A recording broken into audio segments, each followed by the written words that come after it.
और ईरान के बीच शांति समझौते पर दस्तखत हुए 2 ही दिन हुए थे कि परमाणु वार्ता को पहला झटका लग गया है। स्विट्जरलैंड में इस वीकेंड होने वाली दोनों देशों की पहली हाई लेवल मीटिंग अचानक टाल दी गई है। इसके साथ ही अमेरिका उपराष्ट्रपति जेडी वेंस का दौरा भी रद्द हो गया है। नमस्कार, मैं हूं आकांक्षा और आप देख रहे हैं न्यूज़ 18 का डिजिटल प्लेटफॉर्म। अब पूरी नज़र अगले 60 दिन की उस बातचीत पर है जिसमें ईरान के परमाणु कार्यक्रम और क्षेत्रीय तनाव पर स्थायी समझौता करने की कोशिश होगी।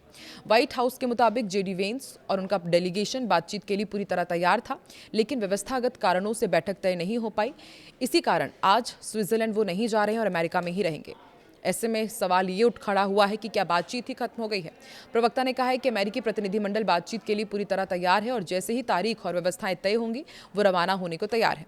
हालांकि उन्होंने माना कि अमेरिका ईरान के बीच होने वाली इन तकनीकी वार्ताओं की व्यवस्थाएं कभी आसान या तयशुदा नहीं रही हैं। बयान में कहा गया कि इन मीटिंग्स की व्यवस्थाएं कभी भी सरल नहीं रही। ये निर्णय उस खबर के बाद आया जिसमें दावा किया गया था कि ईरान लेबनान में इजराइल के सैन्य अभियान के कारण स्विट्जरलैंड में अपना प्रतिनिधिमंडल भेजने में देरी कर रहा है। एक्सपर्ट्स क्या मानते हैं, इस मीटिंग के कैंसिल होने के क्या मायने हैं? अमेरिकी राष्ट्रपति डोनाल्ड ट्रंप और फ्रांस के राष्ट्रपति इमैनुअल मैक्रों के बीच वायसराय पैलेस में रात्रि भोज के दौरान बुधवार को शुरुआती समझौते पर हस्ताक्षर हुए थे, जबकि ईरान ने भी अलग से दस्तावेज पर हस्ताक्षर किए हैं और समझौते के अनुसार ईरान को अपने उच्च एनरिच्ड यूरेनियम भंडार को अंतर्राष्ट्रीय निगरानी में कम करना होगा और परमाणु हथियार विकसित करने की प्रतिबद्धता दोहरानी होगी। हालांकि कई अन्य मुद्दों पर आगे बातचीत होनी बाकी है और खबरों के अनुसार ईरान के सर्वोच्च नेता अयातुल्ला मुज्तबा खामेनेई ने अमेरिका के साथ सीधी वार्ता का समर्थन किया है। बता दें कि पूरे आखिरकार 110 दिनों बाद 18 जून को ट्रंप ने जंग खत्म करने के दस्तावेजों पर दस्तखत किए थे। दुनिया को लाखों करोड़ रुपए की इस दौरान चपत लगी, 7,000 से ज्यादा जाने गई। अमेरिकी राष्ट्रपति डोनाल्ड ट्रंप ने ईरान के साथ हुए समझौते को अपनी सबसे बड़ी कूटनीतिक जीत भी बताया। उन्होंने दावा किया कि इसी डील ने मध्य पूर्व में बड़ा युद्ध टाल दिया है, हॉर्मुज खुलवाया और ईरान को परमाणु हथियार बनाने से रोक दिया। इसके साथ ट्रंप ने चेतावनी भी दी है कि अगर ईरान समझौते का सम्मान नहीं करता तो अमेरिका फिर से सैन्य कार्रवाई करेगा। अमेरिका और ईरान के बीच समझौते पर हस्ताक्षर होने के बाद राष्ट्रपति डोनाल्ड ट्रंप पूरे आक्रामक अंदाज में नजर आए।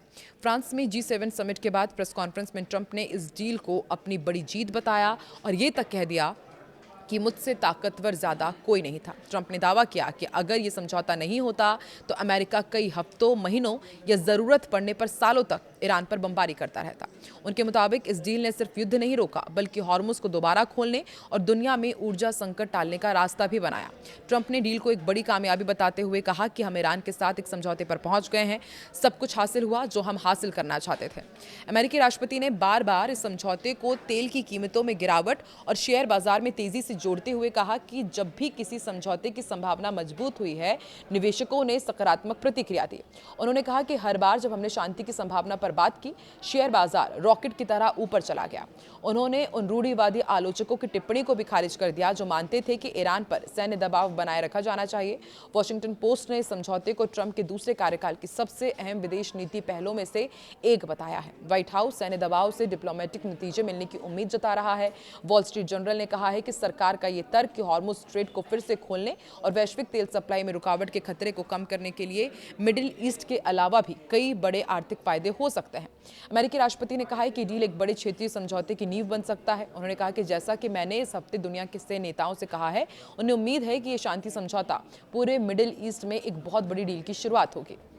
अमेरिकी रक्षा मंत्री पीट हेग्सेथ ने कहा है कि अगर ईरान अमेरिका के साथ हुए समझौते की शर्तों का पालन नहीं करता है तो अमेरिका फिर से सैन्य कार्रवाई शुरू कर सकता है और उस पर कड़ी नौसैनिक नाकेबंदी दोबारा लग सकती है।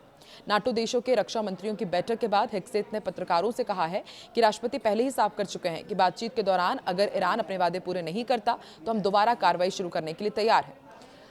दुनिया में तेल की कीमत तय करने वाला ब्रेंट क्रूड पिछले 3 दिनों से $80 प्रति बैरल से नीचे बना हुआ है। गुरुवार को ब्रेंट क्रूड करीब 2% गिरकर $78 प्रति बैरल तक जा पहुंचा।